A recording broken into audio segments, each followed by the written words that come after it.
today to introduce our keynote session is our Vice President and CIO, Mr. Robert Grillo. If you could come on up, Bobby.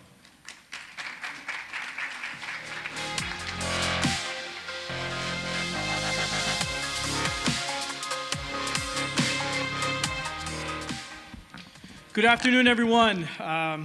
Hope you've enjoyed your lunch and you've enjoyed this conference so far. So it's my pleasure to introduce the keynote speaker, Jaime Casap. Jaime Casap is the Chief Education Evangelist at Google. Jaime evangelizes the potential of digitalization as an enabling capability in the pursuit of promoting inquiry-based learning models. Jaime collaborates with school systems, educational organizations, and leaders focused on building innovation into our education policies and practices.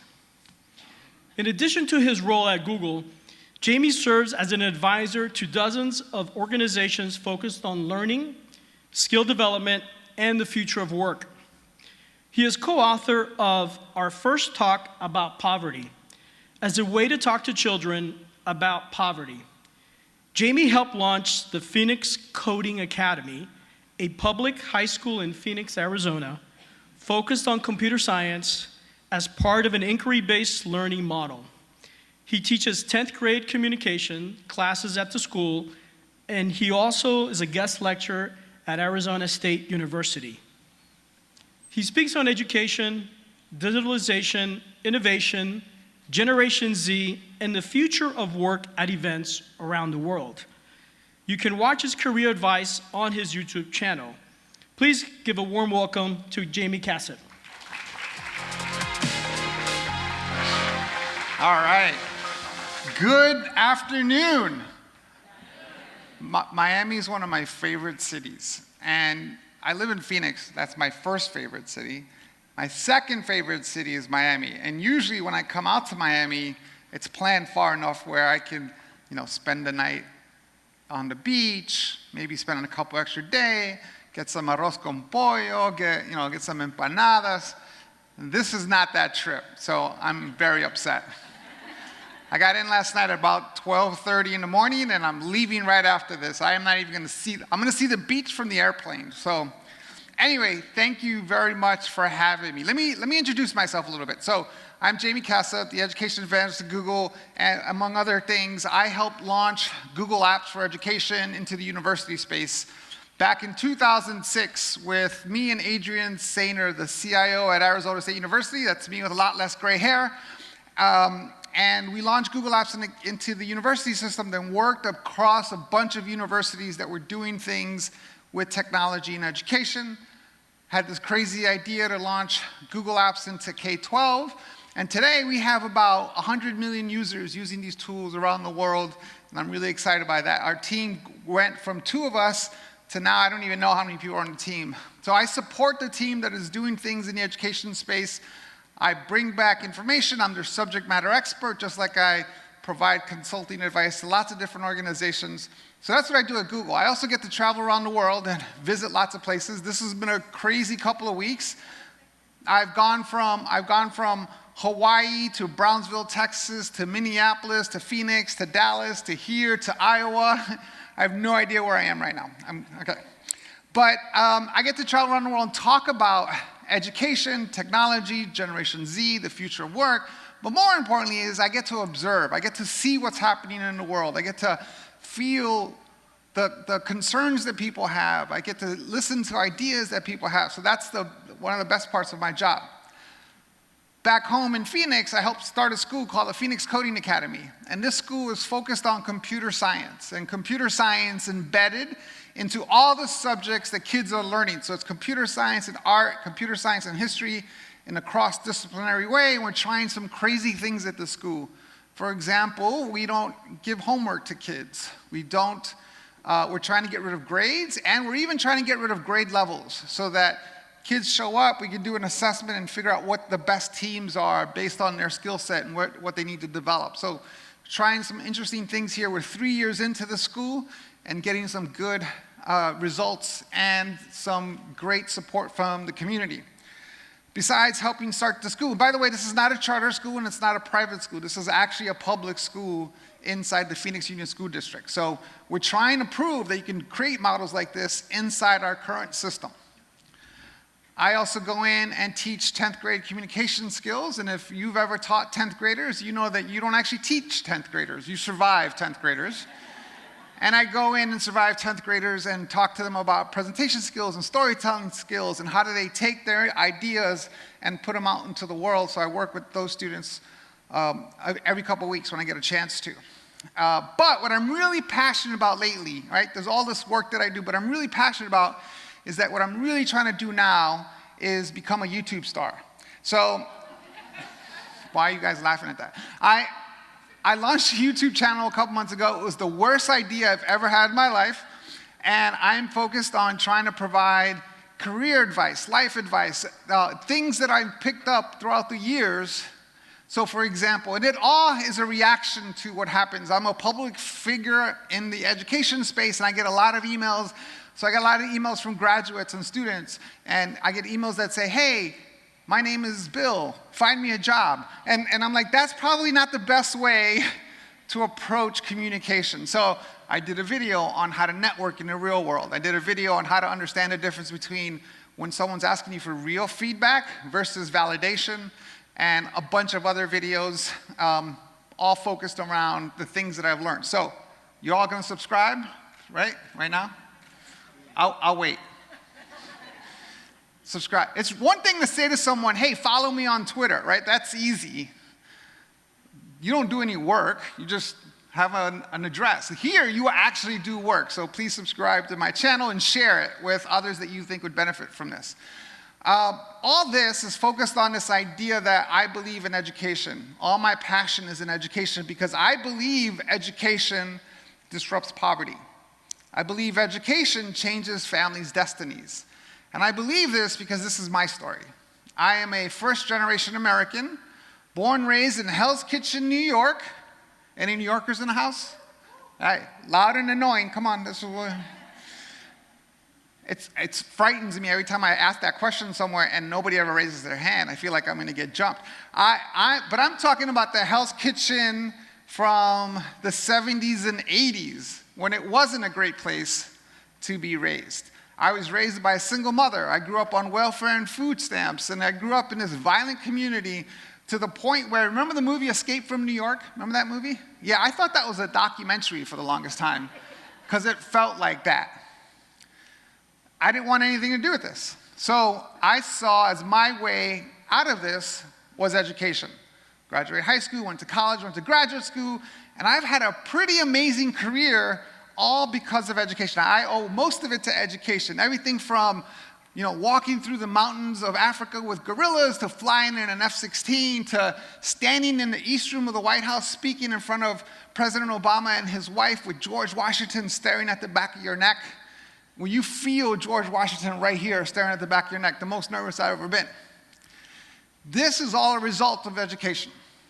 And I'm showing you this because I'm showing off a little bit, but I'm really showing you this because I believe that the impact that we have on our students is tremendous. That you could be a teacher, you could be an administrator, you could be a program officer, whatever it is that you do in the education pipeline, the impact that we have on students is tremendous. And whether you do it for 2 years or 40 years. But here's the thing we don't think about, that the impact that we have on students goes on for generations and generations and generations, that you could be doing this work for years, and you're gonna have an impact on kids that you will never meet in your entire life. And I know this part is true because now I have my own kids. This is them. I have a 26-year-old, an 18-year-old, and a 5-year-old. That's right. I like handling one child at a time. I like it that way. But my 26-year-old is actually living in New York, living in Hell's Kitchen, a block from where I grew up, living her best life, living her dream life, doing exactly what she wants to be doing, never leaving, she's in the I'm never leaving New York. This is the greatest, she, kisses the sidewalk, greatest city in the world. She's a video producer at CNN. She makes fake news. And she does it well. She does it so well. And She graduated from college almost 4 years ago, and we never had a conversation about college. She just assumed she was going to college. Because I went to college, her mother went to college, and people in her life went to college. She actually assumed she was going to go to graduate school her whole life because I went to graduate school, and her mother's a teacher, and she went to graduate school. She assumed I was going to pay for that, but we took care of that problem pretty quickly. My 18-year-old, I have no idea where my 18-year-old, he disappeared 2 months ago when I dropped him off at the dorms at Arizona State University. He's like, see ya, and I haven't seen him since. He's in heaven. We never talked about college. We never said, hey, are you going to go to college? It was, which college was he going to go to? And he might not even graduate. It's not the fact that he's going to graduate with a piece of paper from college. It's this idea that he understands that he needs more than a high school degree, that he needs to keep building his skills. That's the focus for these kids. And they don't know that the reason they get to live their life is because of my 4th grade teacher, my 8th grade teacher, my college professors, and everyone in my education system. That's the impact that we have, that it goes on and on and on. And what we need to recognize is that what we do in education is the same thing that we do as parents. And what we're trying to do is prepare kids for the future. That's what we try to do. We try to understand the present, understand the future, predict it, and then prepare them for that. And what we need to all come to agreement on is that we now live in different times. We now live in what I call the digitalized economy. We are no longer preparing kids for jobs that look like this. Even manufacturing jobs that we do have are changing and require a high level of skill. We're not even preparing kids for jobs that used to look like this, where we used to call them white-collar jobs, where people would show up in suits and do work, and they would do in finance and banking and all these other areas. These jobs we're not even preparing kids for anymore. We now live in what I call the digitalized economy. And by digitalization, I mean everything. Computer science, computer science, artificial intelligence, machine learning, AR, VR, automation, robotics, cloud computing, the whole package, the whole thing. We are at the very, very beginning of this.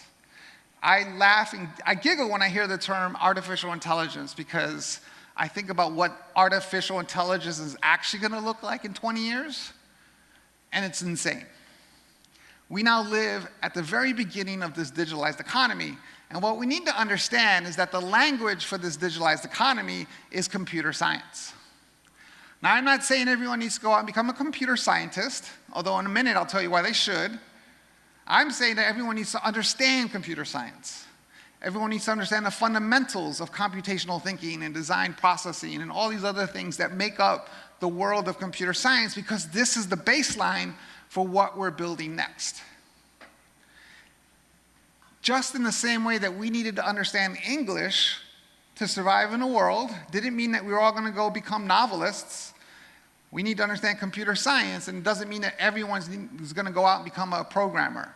It's an understanding of what languages you need to survive in the future. Now, I said not everyone needs to become a computer scientist, but you know, the numbers are kind of clear. So I wrote these numbers down for you guys on my way here because I think it's important to understand where we are. Today, not 10 years from now, today in Florida, there are 17,695 open computing jobs in the state of Florida. 2.6 times the average demand of any other job. The highest that level is, by the way, is like 3.6. So we're not in California, we're not in New York, we're in Florida, and it's still 2.6 times the average demand of anything else. The average computing salary is $80,276 a year compared to the average salary of $44,790 a year. What happens in our communities if we can double salaries? Not for everyone, but for some of our communities, especially our most vulnerable communities. In 2017, there were only 2,986 graduates with a computer science degree, 2,900 versus 17,000 jobs, and 16% of them were female. In 2018, there were only 10,617 high school kids that took the AP Computer Science exam, and that's one metric that we can look at in terms of who's studying computer science at that level. And 28% of them were female, and that's one of the higher percentages across the country. And part of the problem is that there are only 315 schools, and that sounds like a lot, 315 schools, but 315 schools in Florida that offer the AP Computer Science course. That sounds like a lot until you realize that that is 28% of the schools that offer AP programs. And only 30% of schools in Florida offer computer science in any form. Look, there is nothing wrong with AP history. As a matter of fact, that's my dream job. All the work I'm doing is all towards this career where I can be the AP history teacher and basketball coach at a high school. That's all this is about. So if you know of an opening, let me know, because I'm kind of ready. But what we need to understand is that AP history has to be as important as AP computer science. It's not better, it's not different, we're not replacing it. It's an understanding that AP history is as important as AP computer science, that they're both on the same plane given the future that we face. Because when you think about where we are with technology today, technology's wrapped itself around the core of everything that we do, and we don't even think about it anymore. It's just become part of the air. For example, how many of you have not used technology today? You laugh, but a couple months ago I asked that question, and this woman in front of 5,000 people in the room. This woman in the front row raised her hand when I asked that question, and I caught my eye. So I looked, and I'm looking at this woman sitting in the front row, and her hand's up like this, and her phone is in her other hand. And that's how much, like, she doesn't even realize, like, I haven't been online. What's my email? She's like, doesn't even realize it. How long did it take us to get to this point? How many of you have an iPhone? Ooh, I hate to see that. Okay, the iPhone, it's a great phone. The new phone is great. The iPhone, this device that you can't live without is 11 years old. This device that you have a mental calculation of how far you're willing to drive back home to pick up your device. Some of you pull right into the workspace going, shit. And then you turn around and go back home and get your phone. This device is 11 years old. Do you remember we used to have to call the internet? Like place a phone call to the internet with our home phones, and the internet would be busy. And this didn't seem to bother you at all. And when you got through, what was your reward? A bunch of web pages with words that linked you to other web pages that had words. And this was the most exciting thing you'd ever seen in your life. And today, what's your expectation with technology? Right. I myself stopped using Wi-Fi on airplanes because I found myself extra frustrated, extra stressed out because web pages weren't loading fast enough for me while I'm traveling through space. And that just became too ridiculous for me to handle. And if we're the generation, a lot of us are the generation that was minding our own business when this thing called the internet showed up, what do you think that means for a generation of kids who don't know what the world looked like before Google? Who don't know what the world looked like before smartphones and devices? Who don't know what the world looked like before Wi-Fi? This is the first true digital generation. The generation that is born online, and they think about learning and everything else in a completely different way because of the world they were born into. They think about everything differently because of the world they were born into. This is a generation that is growing up online. And the most important thing for you guys is that they think about learning in a different way than we do. This is my 18-year-old when he was like 13, and runs into my office, and he's not supposed to do this, but he runs into my office, I work from home, with his laptop, and he's got a bunch of code on his screen and a bug. And he can't solve this bug, and he's got, I don't know, something about FBI and gaming centers, but he needs to get this thing fixed, so he comes into my office so I can help him, and I made him take a step back so I can take this picture because I had no idea he was learning how to code. He was teaching himself how to code. He does game design work now, and he's never taken a computer class. This is a generation that thinks about learning in a different way. And when we think about this generation, it's not just the technology that's causing them to think about things in a different way. We have to understand who this generation is. And when I talk about Generation Z, I mean, I use the year 2000. Some use the year 1995, a couple years before, like that range. The year 2000 seems to be a good number to use. So when you think about this generation and who they are, a generation that is born online, you have to understand their perspective about things to understand how we can serve them best. For example, I call them the Great Recession generation. We're now living in a world where unemployment rate is the lowest, but we got to remember that this is a generation that for about 15 years was living in some dire times. They watched their parents be promised, work hard, show up to work early, stay late, keep your head down, work, put the hours in, and you advance from this level to this level to this level. You can buy the bigger car, the bigger house, and at the end, we'll give you a pension that you can live with for the rest of your life. They watched their parents be promised that, and then they watched them lose their jobs. They watched their brothers and sisters be promised, go to college, doesn't matter, get a piece of paper. Nobody's working in the field they got a degree in. Just get your piece of paper in basket weaving, it doesn't matter. Go get your college degree, and then you'll be okay. They watched their brothers and sisters do that. And then come home, live in the basement with no job and $200,000 in debt. You gotta remember that the unemployment rate in this country, it took about 5 years to go below 8%. After the Great Recession hit us in 2007, 2008.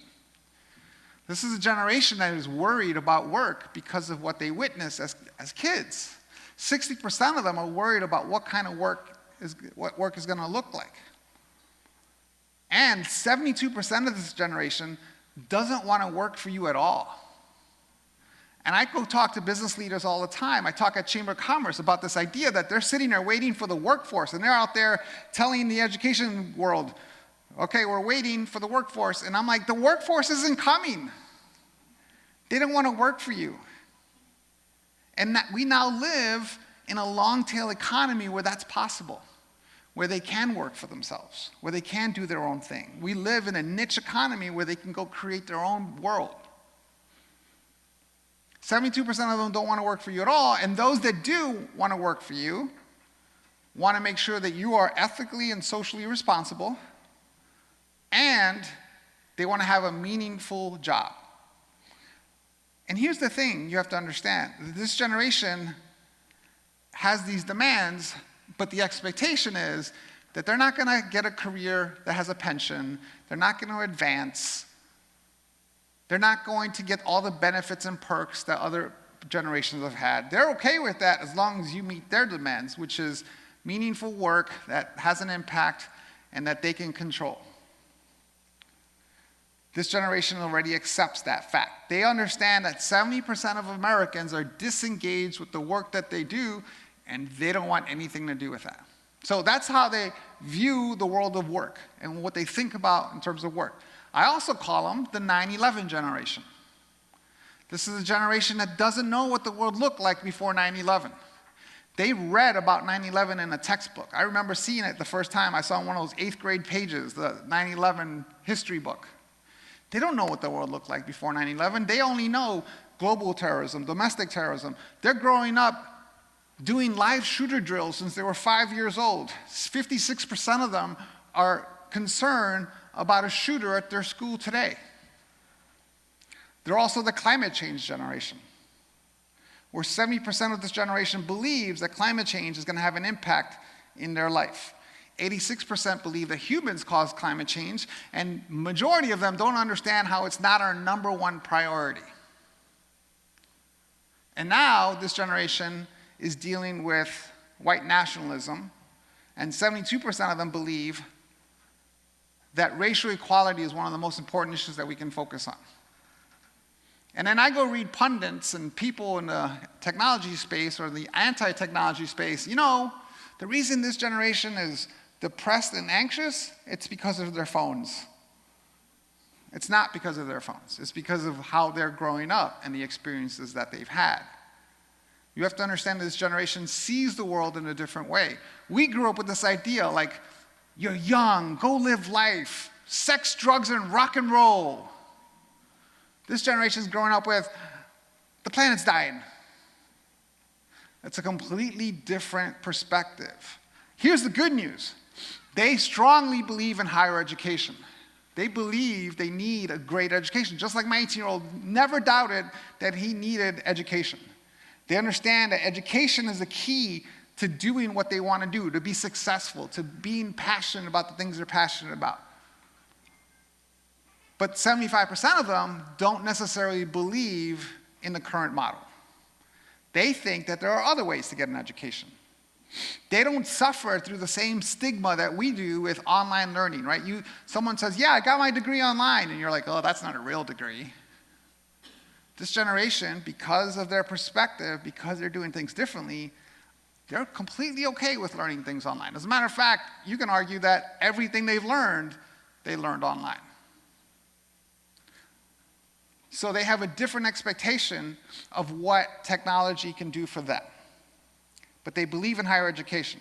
So we need to consider what is it that they believe in higher education and how do we provide them? Because the model of come to the university and check out our sports team and check out our dorms and our student union, that's not what this generation wants. They want to see outcomes, they want to see programs, they want to see professors, they want to see experiences because they believe in having experiences. My college waited until I was like a senior in college before they let me go out in the real world and do an internship. This generation wants to do them right at the beginning, and they want to do it throughout their college experience. They want to mix experiences with education and do them at the same time. We have this kind of romanticizing the past moment when we tell kids like, when I was your age, during the summers, I worked at the pizza joint. I flipped burgers. 22% of this generation, 22% of those between the ages of 13 and 21 make a living online, make money online. 16% of them do it on their own, make their own money. 9% of them do it full time. Because kids today, if they can design logos, if they can design programs, videos, they can sell their services on Fiverr. If they make things and build crafts, they can sell them on ISTE. And if they can go out and find things at garage sales and restore them, they can sell them on eBay. There's a different way to think about experiences for this generation. And they expect technology to be part of their life. I think lots of us, especially old people like me, still think of technology as this nice-to-have thing. Like, we got technology, but we got really nice technology. See how lucky we are? This generation doesn't see the world that way. They expect the latest and greatest and cutting-edge technology. It is a judgment to what you're providing in terms of services. And that is for both the world of education and the world of work.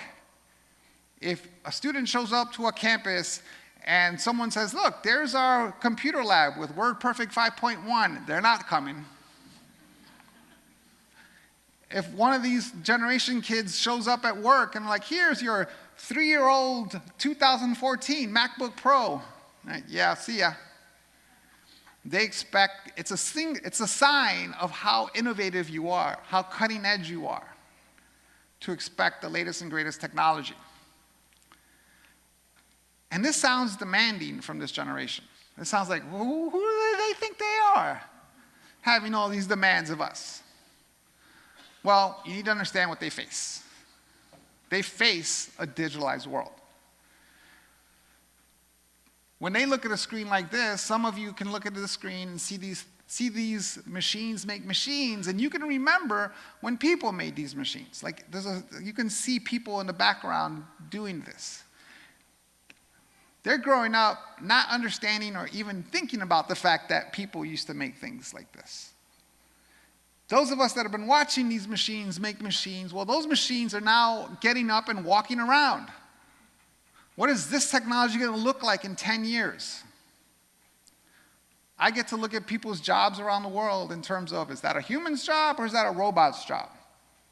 Because these robots are doing things already, like making walls, And if you think it's people that are taking your hairbrush, your Dove soap, and your hammer and putting them in your Amazon box and shipping them to you, no, it's these little orange robots.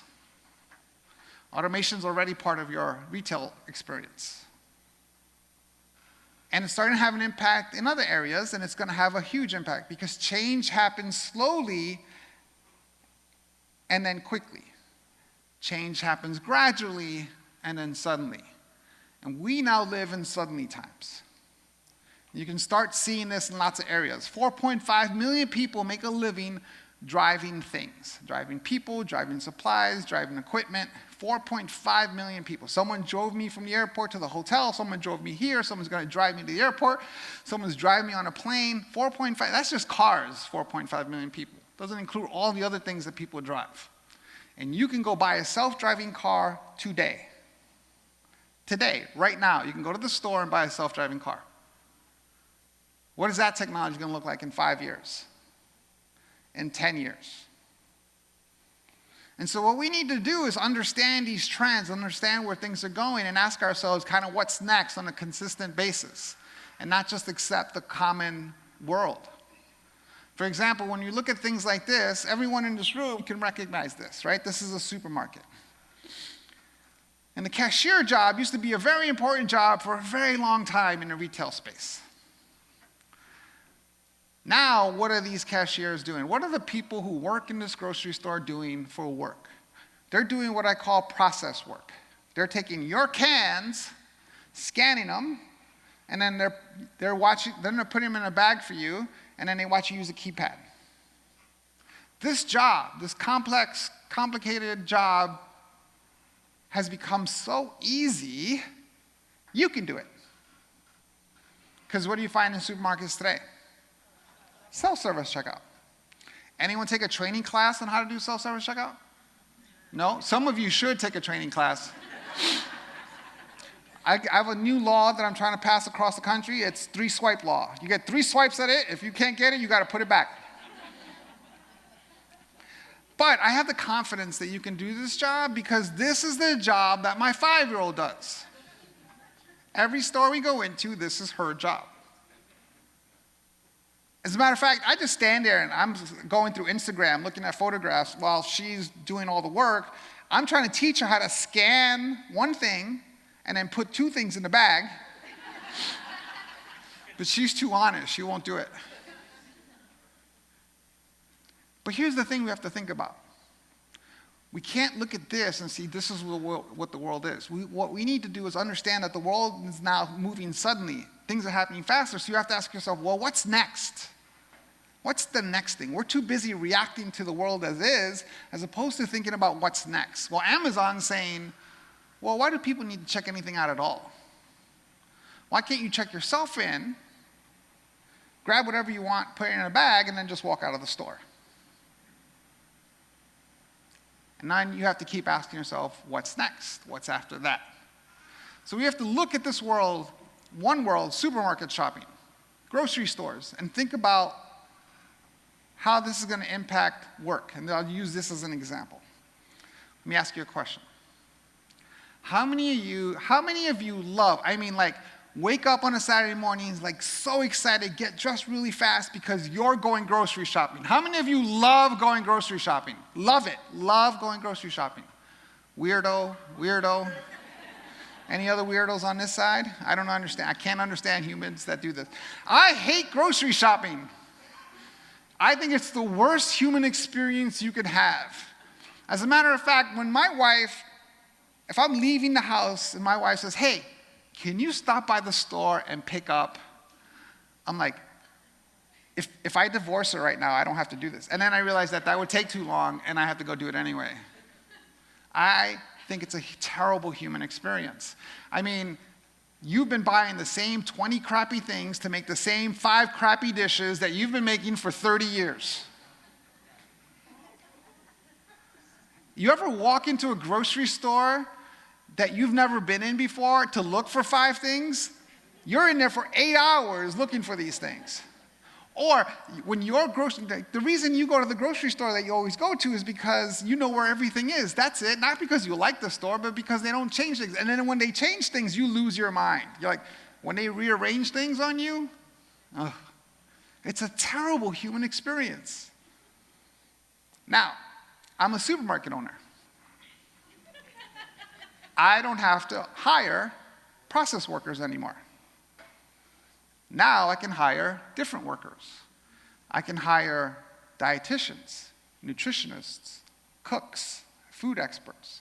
So when you walk into my grocery store, because you're gonna walk in, you're gonna get scanned in like in Star Wars, you're gonna take whatever, you're gonna have your own bags, and you put things in your bag if that's what you wanna do, or you can have an experience because you might be able to, you can get greeted at the door with a nutritionist. What's your nutritional strategy this week? What's your diet plan this week? What are you trying to do? Oh, you don't know how to make those two? You're trying to make lasagna for the first time? Come here, I'll show you how to do that. Let's walk over to my demo station. Oh, when you blend those two things, it catches the kitchen on fire? Come here, I'll show you how to do that without catching the kitchen on fire. I can give you an experience. I'm gonna have to hire workers with a higher skill set. I'm gonna have to pay them more money. But I guarantee you that I'm going to make a lot more money. This is where the world is going. There's those that believe that technology and robots and automation are replacing jobs. That's not what's happening. It's replacing parts of jobs, but that jobs are constantly going to be changing and shifting, and we have to be prepared for that. And when you think about it, this has been true for a long time. For example, how many of you when was the last time one of you walked into a bank, filled out that little piece of paper with the pen that's doing a life sentence of hard labor, that pen, and then you go through the bank line, and then you go to the teller and say, I would like $20 in cash, please. Try it, it's fun. The bank tellers will be like, I'm sorry, is this a bank robbery? I have no idea what's going on right now. Because unless you're my father-in-law, you would never walk into a bank to get cash. But here's the thing about ATMs. ATMs, when they were introduced in the 70s, were going to replace all banking jobs. There's more people working in the banking industry than there were when ATMs were introduced. There's actually more people working in banks than when ATMs were introduced. And this has been true for a very long time. But it happened gradually, so you didn't notice it. And this has been true across all jobs. All jobs are being impacted by automation and robotics, and it's been true for a very long time. And when I was doing my research on this topic about the types of jobs that are going to be impacted, yes, you have jobs where big portions of their jobs are going to be taken compared to other jobs where less is going to be taken. You have to understand that this has been true since the beginning, even for us professionals. When I was doing my research, I realized that the first time I went to work, the first day I showed up 25 years ago, there was an automation tool sitting on my desk, and I didn't even know it. There was this dummy terminal, this device sitting there that did this magical thing called send an email. And if I wanted to send you a message, all I had to do was know your email address, and I can sit there and type out my message, my letter to you, put your email address and send it, and seconds later, you would get it. If I wanted to do the same thing just a couple of years before that, I would have to write it out on a piece of paper, hand it to what we used to call a typing pool, a group of people that would sit there and type up your messages for you. And then they'd give it back, and you edit, and you go back and forth for 2 weeks on this piece of paper, and then they would fold it, put it in an envelope, and send it in the mail. This thing that took 2 weeks now took a couple of seconds. Automation has been replacing parts of our jobs for a long time. And so what we need to think about is, given this world, given the fact that we need to constantly think about what's next, we have to think about how we adapt to this generation. How do we help them prepare for this kind of world that we have never seen before? And the first thing is we want to make sure that we're focused on the proper skills. Now, the conventional wisdom, and I said it earlier, is that everyone needs to go become a computer scientist and study STEM and do that, but that's not true. These are the most critical skills that our students need. When I think about my 5-year-old, these are the skills that I help her build. problem solving, collaboration, critical thinking, the ability to learn, and creativity. If you want to trigger me, call these soft skills. These are not soft skills. These are absolutely essential for the future that we face. And we'll give you a couple examples of how we need to reconsider what this list is and talk about them differently. For example, one of the things that we still ask students today is, hey, what do you want to be when you grow up? Everyone is guilty of asking students that question. I know, because I talk to thousands of students a year, and I ask them, how many of you have been asked, what do you want to be when you grow up? And every single hand goes up every single year. We have to stop asking students that question. It's the wrong question. It's not a bad question, because that question used to make sense when I was a kid, when things happened gradually and jobs didn't change that much. I remember I could do an assessment in 4th grade about what I was going to be in the future. Remember those? Mine said IRS agent. I had no idea what that was. We can't ask that question anymore. The question we should be asking students instead is, what problem do you want to solve? What's the problem that spins in your head? It doesn't have to be a social problem. It doesn't have to be solving world hunger. It doesn't have to be solving climate change. It can be anything. It can be making cars go faster, making better remote controls, making better lights. If you watch Shark Tank, every single one of those people that go in there are trying to solve a problem. And then the second question we need to ask them is just as important. How do you want to solve that problem? How do you want to take your passions and your gifts and your talents to solve that problem? And that's important, because if a student comes to you and says, the problem I want to solve is climate change, you might say, oh, you need to become a scientist. Go study STEM, go study science. But maybe that's not what they're passionate about. Maybe they're photographers. I'm a photographer. Maybe they're photographers, and the way they can solve climate change is by going out and documenting climate change and writing books about climate change. Or if they're educated, maybe they can create curriculum about climate change. There's a million ways to solve a problem. That's exciting. So how do you want to solve that problem? And then the third thing that we ask them is, what are the knowledge, skills, and abilities you need to have to solve that problem? How can we start helping you build those knowledge, skills, and abilities? That's what we need to focus on when we think about this generation. And I put this picture up of the Google Science Fair windows because I got 1,000 examples of 15-year-olds, 16-year-olds, 17-year-olds that will blow your mind if you turn the question around and ask them what problem they want to solve. And what we're not doing is a good job helping them and supporting them and helping them create the environments that they need to thrive in problem solving.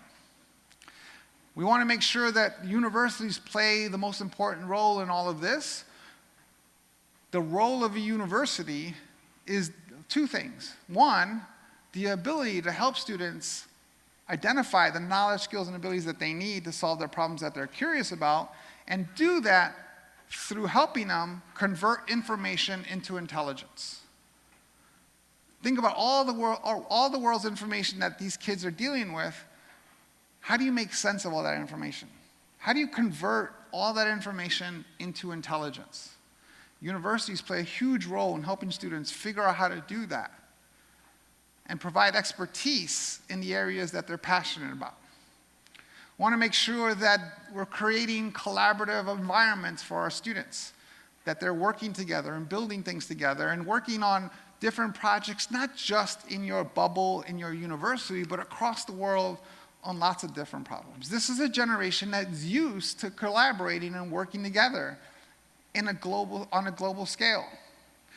Look, and this is new stuff. I remember when my kid was 9, he didn't have his own laptop, but he would use my office on the weekends, like on a Saturday. I'm like, okay, you get 1 hour of technology time. And he would go in there, and I'm like, oh, it's been 4 hours. I'm going to go in there and get him out. It's been too much technology time. And I open the door, and he's in there, and he's got headphones on, he's got 2 monitors, and he's like talking to 10 people all over the world. He's playing Minecraft, like, you guys go do this. All of a sudden, he starts speaking French to his French people over here, and he's doing this, and he's leading this team. He's 9, and he's got 15-year-olds listening to him, and I'm opening the door going, okay, go outside and play with a stick. Like, we get it, it's a new world, but how do you create collaborative environments for these kids with an understanding that their friends online are not fake friends? They're not, people think that just because our kids don't have the same 5 kids living on their block that you had, that somehow their friends aren't real. They're used to working in collaborative environments across the globe. How are we creating those opportunities, especially around problem solving? And we need to meet students where they are. And this isn't so much true here in Florida because you guys get it, but there are changing demographics happening across this country. I mean, you guys know this better than anyone. 1 in 4 kids in K-12 today is Latino. And that includes Nebraska. Some districts, it's like 99%. What's the financial impact of a lower income body of students that are coming into schools? What's the social impact of taking kids out of the home where Latino fathers are like, where are you going? You got to stay here and take care of your brother and sister. What's the impact of all that? How do we meet students where they're coming from? And we want to make sure that we're providing real lifelong learning opportunities. And it's important to point this out because education is a process. We think of education as a process, something that happens to us. I am an educator, I go through education, I am all the education stuff. The problem is that education has to be a mindset. There's no time that's more important to consider education as a lifelong learning model. I remember when I was in school, the last paper I wrote in graduate school, I was sitting there in a computer lab. I didn't have my own computer. I was in a computer lab and I hit print on that WordPerfect 5.1, sending my 60-page paper to the dot matrix printer. So I had a good 45 minutes to just sit there. And I remember thinking, I am done. I am done learning. I never have to learn again. That wasn't true 25 years ago, and it's certainly not true today. And this idea that we have to put all this information in our kids' head that's got to sit in there for 40 years is insane. I was having this debate with this New York Times writer, and we're both on the same page in terms of thinking about education differently, but he was saying what schools need to do is put 40 years of information into a kid's head before they graduate. And that's just an insane idea. We have to build lifelong models where kids are constantly learning. And we know this firsthand. Like, I was filling out one of those jury forms, and one of the questions was years of education with an empty box. And I wrote 51. I did. 51 years of education. That's how much I have.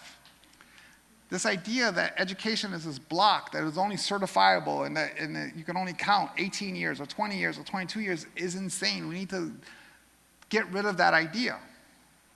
Education has to be a mindset. I was sitting with Michael Crow, who's a mentor. He's the president of ASU. He's a mentor. He's a friend. I've known him for a very long time. We're sitting at a dinner at some kind of event, award event in Phoenix, and we're sitting at the dinner, and I said in front of the table to Michael, I said, hey, this was 2 years ago, almost 3 years ago. I said, hey, why did you abandon my daughter? And he's like, okay, I'll bite. What do you want? And I said, she graduated from ASU 3 years ago. Or not at that point, 2 years ago. Why hasn't she heard from you since? He's like, what do you mean? I said, oh, don't get me wrong. She gets the Alumni Association emails about saving money and getting a $50 discount on the lifetime membership. But why isn't she getting an email using the technology that we have today that says, hey, Lane, what are you doing today? A year after she graduates. Oh, you're working in video production at CNN, making fake news. I just scanned through your transcript, and you took a lot of video production classes. There's been a lot of updates to those video production classes. Would you like to take a refresher course? Oh, you're working in journalism. I scanned through your transcript. You didn't take a journalism class. Would you like to take a journalism class? And by the way, there's 12 other people who live in the New York area who are also interested in taking this journalism class. Would you like to form a learning community? And we'll find you a learning facilitator to make that happen. My point to Dr. Crow is my point to every university. Why isn't everything that she wants to learn for the rest of her life not going through asu.edu? How do we create a real lifelong learning opportunity so that we don't have to put 40 years of information into a kid's head before they graduate from college? And so I want to close out and leave you with this thought. We're at the very beginning of this. I think that this is the most exciting time in history. That we've only been here one other time before, and that was with another technology called electricity. And you have to realize that it took 50 years for electricity to catch on. Thomas Edison had his plant up and running in 1891, and he was trying to convince businesses to use electricity, and the businesses were saying, no, no, no, electricity, that's a fad, that's not here to stay. We're going to stick to these steam engines. He can only convince 4% of businesses, and 10 years later, those businesses were not getting good results, and so all those business leaders solidified their position. See, education's a fad, it's not here to stay, don't use it. It wasn't until those business leaders changed their models where they could take advantage of electricity that you started seeing changes and results. Because it's not the new technology, it's how we respond to the new technology.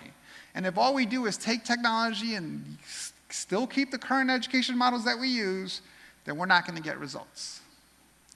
What we need to do is think about the great ideas that we need in education, to think about what the future of education looks like, and then ask ourselves, how do we use the tools that are available to us to make that happen, to bring those ideas out? Got to remember, in 1995, 1% of the world was online. Please tell me that 1995 was not that long ago. Today, that number is 50%. And I've been to a lot of these countries that say they have internet access and they don't have internet access. It's probably closer to 15, 20%. We're at the very beginning of this. So as I close out, there's my contact information. Please reach out. You can follow me on Twitter. I'm a photographer, but I'm also a YouTube star. I'm not a YouTube star yet. I want you to think about how we can possibly use the technology that we currently have to create the learning models that our students need for the future that they face. And I'll leave you with this last thought. I want you to think about whatever your latest and greatest technology is. And then I want you to think about my 5-year-old. And realize, for me it's the Pixel 3 XL. Anyone have one of these? Of course not. Oh, one, okay. I want you to think about this and realize that this is the worst technology she will ever see in her life.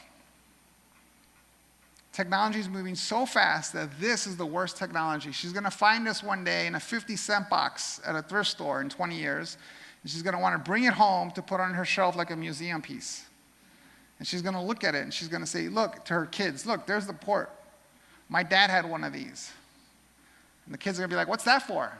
She's going to say, oh, my dad had to plug this into the wall. And those kids are like, what? To activate the nuclear? No. He had to plug this into the wall every single day. For hours, this thing was plugged in the wall. And those kids are going to look at her and be like, man, how did Grandpa live like that? How did he survive? Those are the kids who are coming into this in our school system. Those are the kids who are going to end up eventually being your university. Do we have the right models in place to help them solve the problems they're going to be passionate about? That's what I hope we do in education. Thank you guys very much.